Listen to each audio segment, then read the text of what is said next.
নমস্কার বন্ধুরা, তোমরা সবাই কেমন আছো? দেখো, মা আজকে রবিবার স্পেশাল একটি মাটন কারির রেসিপি বানিয়েছে।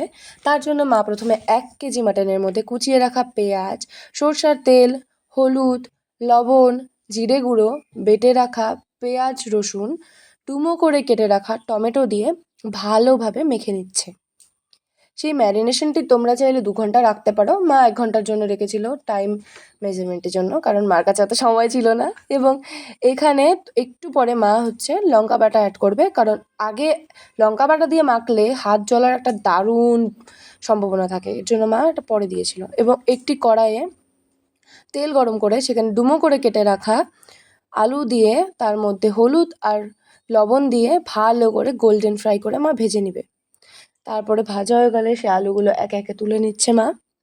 এবং সেই কড়াইতে তেল আরেকটু বাড়িয়ে সেখানে মা ফোড়নের জন্য ব্যবহার করেছে শুকনো লঙ্কা, তেজপাতা আর গোটা জিরে। সেখান থেকে ভালো একটা স্মেল বেরোলে মা সেখানে পেঁয়াজ অ্যাড করে দিয়েছে। সেই পেঁয়াজটিকে একটু ভালো করে ব্রাউন করে ভেজে নেবে। বেশি ব্রাউন করলে কিন্তু আবার পুড়ে যাবে। অল্প একটু ব্রাউন করে ভেজে নেবে। তারপরে ম্যারিনেশন করে রাখা সেই মাংসটি মা এখানে দিয়ে দিবে। দেখলে দিয়েই দিল। তারপরে এটিকে মা একটু ভালো করে নাড়িয়ে চাড়িয়ে কষানোর জন্য মা সেটিকে ঢেকে দিল। আবার কিছুক্ষণ পর তুলে নিল। তারপরে সেখানে মা আলু দিয়ে দিল, সে ভেজে রাখা আলুগুলো দিয়ে একটু নাড়িয়ে চাড়িয়ে নেবে মা। তারপর সেটিকে আবার কিছুক্ষণের জন্য ঢেকে দেবে মা। ভালোভাবে আলুগুলো দিয়ে দিচ্ছে, দেখো কত সুন্দর লাগছে কালারটা। তোমরা চাইলে লঙ্কার গুঁড়োও ব্যবহার করতে পারো, যেহেতু আমরা লঙ্কা বাটা দিয়েছি তাই গুঁড়োটা আর ব্যবহার করিনি। দেখেছো কত সুন্দর কষে গেছে, কালারটা সুন্দর এসেছে।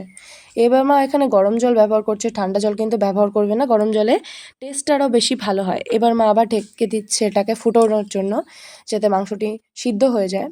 এবার মা এখানে গরম মশলা অ্যাড করেছে, যেটা আর কি দেখানো হয়নি।